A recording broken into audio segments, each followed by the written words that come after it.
Today I'm going to be telling you how a little chunk of metal nearly cost me $4,000 and what you should be looking out for. One more thing you should be looking out for when you buy an electric mountain bike. Now I have another video on the channel all about electric mountain bikes. It's got this one in it and it gives a lot of advice on mountain bikes, but I have one more thing to kind of bring to the table, and that is this little piece of metal here. A little thing happened last weekend when I was out riding. Check it out.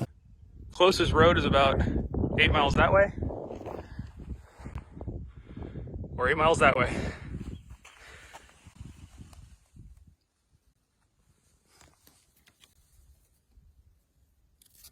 And I got that.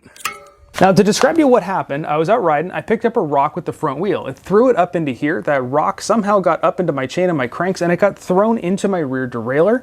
My rear derailleur cranked around and I actually bent this little piece of metal here. Now you can see here the bend, that should be straight. It also stripped out the threads here. And this piece is made out of aluminum, so it's not something you can really bend straight. Now let me tell you why this little chunk of metal nearly cost me the whole bike. Now this little part is called the derailleur hanger. Some people call them dropouts. What it is, goes on the bottom of the frame. You just saw me take it off and it holds your derailleur in place. That's the thing that allows you to shift gears. Now, these are made to be removable because guess what?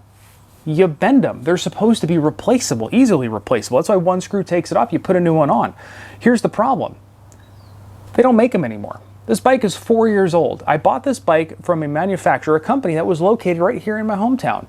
And I thought, great, that's why I bought it here, was so I could get parts if something went wrong further on down the line. Well, they got bought up about a year ago, and they're not making replacement parts for this bike anymore. So when I called, these were the last two that they had. And I bought them because chances are I'm going to bend them again. And once I'm through these two, I'm out of luck. Now, I do have a friend with a machine shop, so I'll probably hit him up, but other people aren't going to be that fortunate.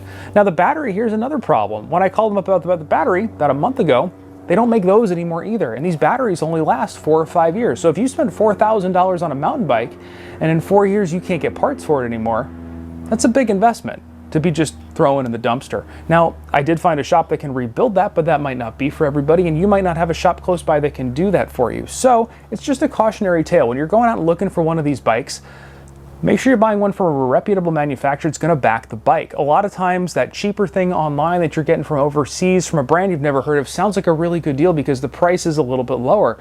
But are you really saving money in the long run if you can't get parts for it to keep the thing on the road or on the trail further on down the line? So it was just a little advice video I wanted to make, a little follow-up on the last electric bike video I made. If you want to check out that video, it'll be linked down below in the comments.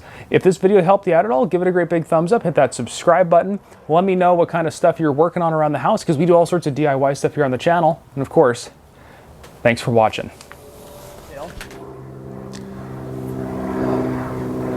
There's that plane that flies overhead every time I film.